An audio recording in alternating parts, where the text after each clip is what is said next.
السلام علیکم ورحمۃ اللہ وبرکاتہ۔ اللہ سے دعا کرتے ہیں کہ آپ لوگ خیریت سے ہوں گے۔ یزید کی فضائل نسبیت کی روشنی میں، نسبیت ایکسپوز بائے انجینئر محمد علی مرزا۔ تو یہاں پر کافی سارے جو ہے علماء جو ہے یزید کے فضائل اور نسبیت کی روشنی میں جو باتیں کی ہے، اور اس میں آپ دیکھیں گے کہ ڈاکٹر ذاکر نائک ہیں، مفتی طارق مسعود صاحب ہیں، اور بھی کافی سارے لوگوں نے اس پر بات کی ہے، اور اسی کا جو ہے انجینئر محمد علی مرزا نے ایکسپوز کیا ہے، اور وہ کیا معاملہ ہے یزید کو لے کے، اور آپ اس ویڈیو میں دیکھیں اور اللہ سے یہی دعا کریں کہ اللہ جو بھی ہم مسلمان کے لیے بہتر معاملہ ہو وہ آسان کرے، اور اللہ ہم سب کو ہدایت کا راستہ دکھائے، اور جو بھی غلطیاں ہوئی ہم سب سے اللہ معاف فرمائے، آمین ثم آمین۔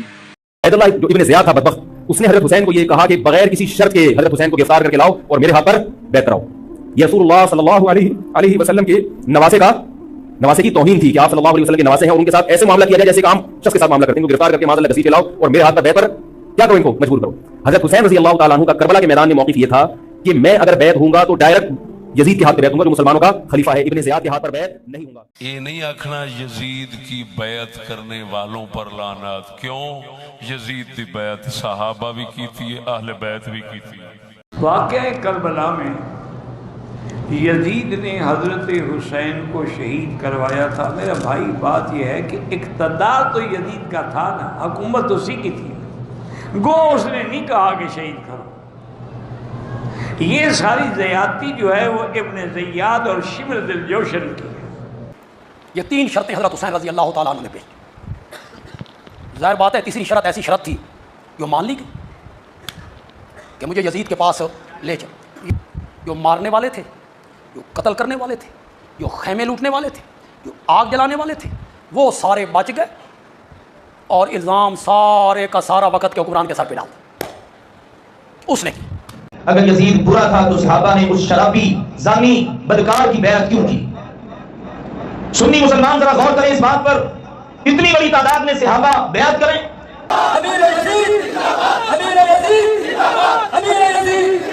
کیا یزید کو حضرت امیر المؤمنین یزید رحمۃ اللہ علیہ کہنا جائز ہے؟ تو میری اس بارے میں جو رائے ہے اور استخارے کے بعد رائے ہے کہ ہمیں محتاط انداز میں ایک دو الفاظ ضرور کہنے چاہیے۔ وہ لفظ آپ اور زیادہ نہیں تو کم از کم اتنا کہنا چاہیے کہ حضرت یزید رحمۃ اللہ علیہ، حضرت یزید رحمۃ اللہ علیہ کہنا چاہیے۔ As far as your understanding about the wall of Karbala, you said that Yazid, may Allah be pleased with him, Yazid, may Allah be pleased with him, Yazid, may Allah be pleased with him, that he was ferocious and he was a villain, etc. There's different opinion. We're not here to discuss about history, and neither do I want to get a difference in the Muslim Ummah. What we say, there's a difference of opinion between the Sahaba. اس کو میں conclude کرتا ہوں۔ آخر میں یزید ابن معاویہ کے دفاع کے اندر جو کچھ وہ باتیں کرتے ہیں اور اس کے کچھ کالے کرتوت، 3 کالے کرتوت اس کے بتاؤں گا، اور 7 دوزخ کے دروازوں کی نسبت سے۔ سورہ ہجر میں ہے نا کہ دوزخ کے دروازے 7 ہیں۔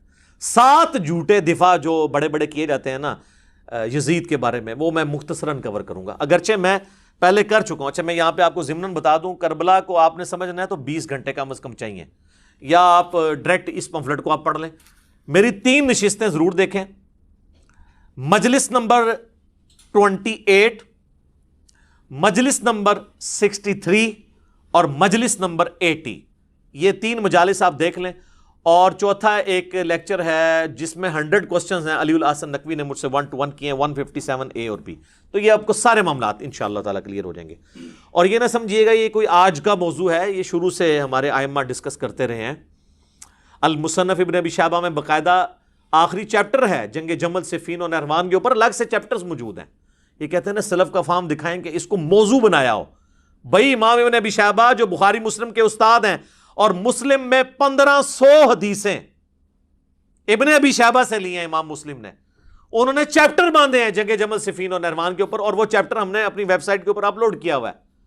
ریسرچ پیپر نمبر 5C کے عنوان سے، وہ آپ دیکھ سکتے ہیں، 187 احادیث اور آثار اس میں جمع کیے ہیں۔ اور رہا یزید کے اوپر تو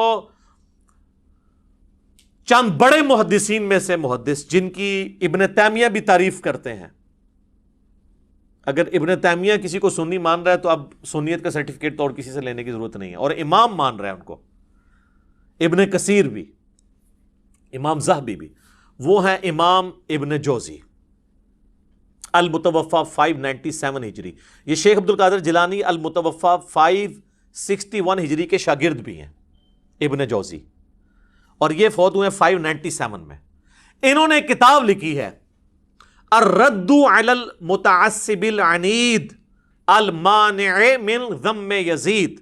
یہ اس سرکش اور ضدی کا رد ہے جو یزید کی مذمت کرنے کو منع کرتا ہے۔ ان کے زمانے میں ایک ناصبی تھا عبد المغیث، تو اس کے رد میں ابن جوزی نے ایک کتاب لکھی، الحمدللہ اس کا اردو ترجمہ بھی ہو چکا ہے کئی سال پہلے ہماری ویب سائٹ کے اوپر بکس والے پورشن میں، ادر بکس میں آپ جائیں تو 9 نمبر پہ یہ بک ہے، ڈاؤن لوڈ کریں۔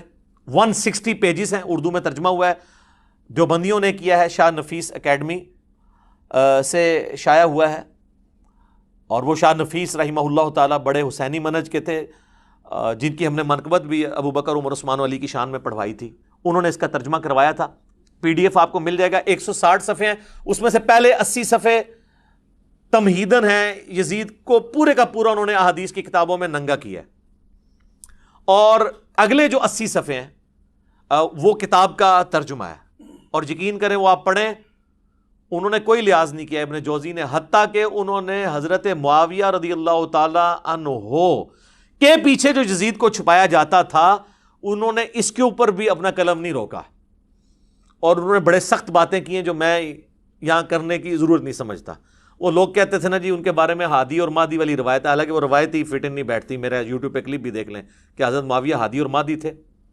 تو اس پہ پھر ابن جوزی نے کمنٹس کیے ہیں کہ اس کے پیچھے تم یہ کہو گے وہ جو کچھ کریں گے وہ ٹھیک ہوگا، اور پھر ضروری نہیں ہوتا کہ نبی علیہ السلام جو بھی دعا کریں وہ قبول ہو، تو ڈھکے چھپے الفاظ میں انہوں نے بہت کچھ لکھا ہے، وہ آپ پڑھ لیں ابن جوزی۔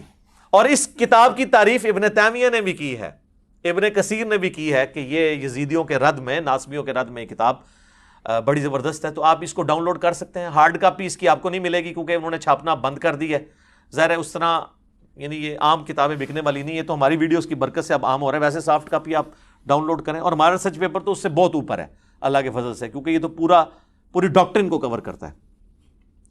تو وہ ابن جوزی کی کتاب آپ پڑھیں گے تو آپ کو پتہ چل جائے گا۔ باقی میں نے اس پمفلٹ کے اندر بھی کور کیا ہے کہ 3 اس کے سیاہ کارنامے جو بڑے بڑے ہیں نا، جو تاریخ کی کتابوں میں نہیں، بخاری مسلم کے اندر رپورٹ ہوئے ہیں۔ پہلا، خانہ کعبہ کے اوپر حملہ عبداللہ بن زبیر کو شہید کرنے کے لیے، کامیاب تو نہیں ہوا، بعد میں وہ شہید ہوئے عبد الملک بن مروان کے دور کے اندر، لیکن یہ غلاف کعبہ کا شہید ہونا، یزید ابن معاویہ کے دور کے اندر خانہ کعبے پہ حملہ کر کے اس کی حرمت کو پامال کرنا، یہ صحیح مسلم میں حدیث موجود ہے 3245 نمبر۔ دوسرا واقعہ ہرہ، کیونکہ جب سیدنا حسین شہید کر دیے گئے تو اہل مدینہ نے بیعت یزید کی توڑ دی، انہوں نے کہا اب کون سا خیر باقی رہ گیا، تو اس کے ریونج میں یزید نے چڑھائی کر دی مدینے کے اوپر۔ جو یہ کہتے ہیں جی وہ یہ تاریخی باتیں ہیں جی 600 صحابیات جو ہیں وہ نعوذ باللہ ان کے ساتھ بدکاری ہوئی اور صحابہ قتل ہوئے، مسجد نبی میں گھوڑے باندھے گئے، اس کو تو چھوڑ دیں سر، آپ انکار کریں واقعہ ہرہ ہوا ہی نہیں ہے، پھر ہم آپ کو کہیں گے بخاری مسلم میں واقعہ ہرہ موجود ہے، ٹھیک ہے۔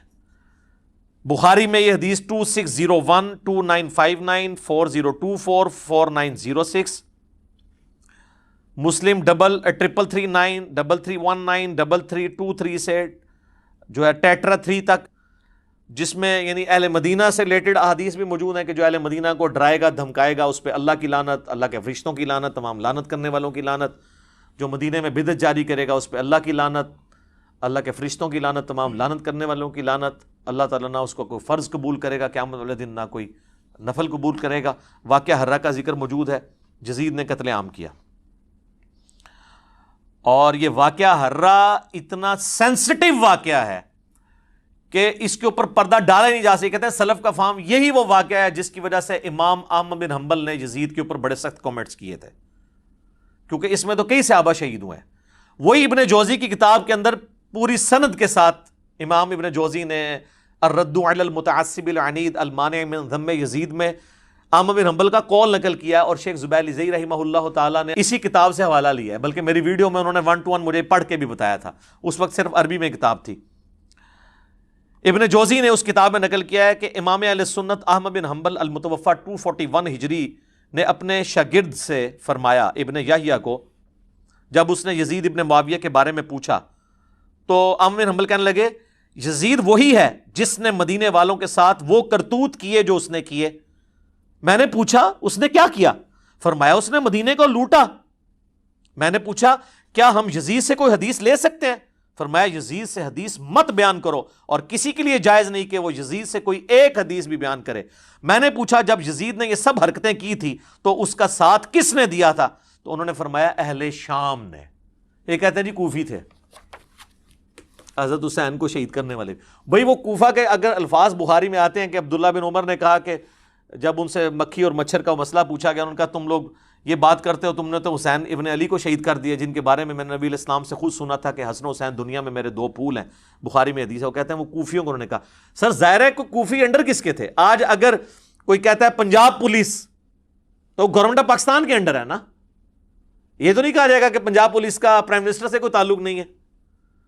تو کوفہ ایک صوبہ تھا شام کا، تو ڈائریکٹ عبید اللہ ابن زیاد کو گورنر کس نے لگایا ہوا تھا؟ یزید ابن معاویہ نے. کہتے ہیں جی وہ پتہ ہی نہیں چلا جی، وہ بس مار دیا، بعد میں یزید بہت پچھتایا. اچھا جی پچھتایا، پھر اس نے عبید کو قتل کروا دیا قصاصاً، اس کو گورنری سے ہٹا دیا؟ نہیں. اور یہ تو بخاری کے اندر ہے. یہ تیسرا سیاہ کارنامہ جو قتل حسین والا ہے، کربلا کا ذکر کہتے ہیں جی بتائیں تو یہ بخاری کے اندر 3748 نمبر حدیث جس میں حسین علیہ السلام برأس الحسین امام بخاری نے لکھا ہے، جو انہوں نے عربی میں رکھا اور اردو سے ترجمے سے ہی نکال دیا. اسلام 360 میں بھی عربی میں لکھا ہے حسین علیہ السلام، اردو میں رضی اللہ عنہ کر دیا. sunna.com پہ لکھا ہے علیہ السلام عربی میں، اردو میں رضی اللہ عنہ کر دیا. تو یہ بخاری میں کربلا کا ذکر اس حوالے سے موجود ہے. ترمذی میں بھی ہے، ترمذی میں 3778 ہے کہ جب حسین ابن علی کا سر کاٹ کر عبید اللہ ابن زیاد کے سامنے تشت میں لایا گیا، والعیاذ باللہ تعالی، اللہ کی لعنت ہو، تمام فرشتوں کی لعنت، تمام لعنت کرنے والوں کی لعنت، جن لوگوں نے حسین ابن علی کے ساتھ یہ سب کچھ کیا. آمین. اور دیکھیں ہمارے وہ اہل حدیث حضرات یہ حدیث لکھ کے نیچے شرح کیا کر رہے ہیں.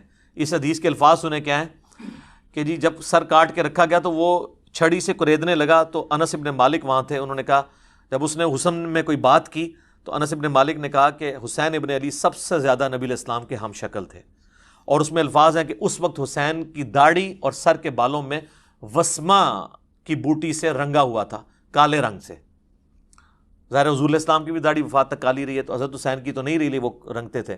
اس کی شرح اہل حدیث نے نیچے کی ہے کہ یہ وسما ایک بوٹی ہے جو بالکل کالا تو نہیں کرتی، ڈارک براؤن کرتی ہے. حالانکہ یہ بھی غلط لکھا ہے، وہ کالا کرتی ہے. یہ شرح ہوئی ہے. اور جو اوپر اتنی بڑی بات لکھی ہے کہ حسین کا سر کاٹا گیا چھڑیے او چھوڑیے، اے شرح پیوں دیجیے، انہوں شرح کہنا چاہیے تاہی تو تے اللہ نے سانو چھڑ دیتا ہے نا. سامو اے شرح ہو رہی ہے اس حدیث دی. اچھا جی یہ جو حدیث ہے نا جی بخاری کی، اس میں کربلا کا ذکر ہو گیا. اسی طریقے سے بخاری میں اور مسلم میں ایک حدیث ہے کہ جب امام سجاد جو ہے، امام زین العابدین شام سے واپس آئے مدینہ شریف، تو مسور بن مخرمہ کہتے ہیں میں ان کی خدمت میں حاضر ہوا اور کہا کہ آپ کے پاس جو رسول اللہ کی تلوار ہے جو نبی علیہ السلام کے بعد حضرت علی کے پاس آئی، پھر مولا حسن کے پاس، پھر حسین علیہ السلام کے پاس، کربلا میں حضرت حسین وہ تلوار پکڑے ہوئے تھے، تو یہ تلوار آپ مجھے دے دیں، مجھے شک ہے کہ یہ لوگ آپ سے چھین لیں گے. کون؟ بریلوی دیوبندی اہل حدیث شیعہ بنو امیہ. میں اپنی جان سے بڑھ کے اس کی حفاظت کروں گا. بل وہ امام زین العابدین نے ان کو نہیں دی ہے. تو اس میں تو یہ یعنی ذکر موجود ہے. کہتے ہیں نہیں ذکر کدھر ہے؟ یہ 3 سیاہ کارنامے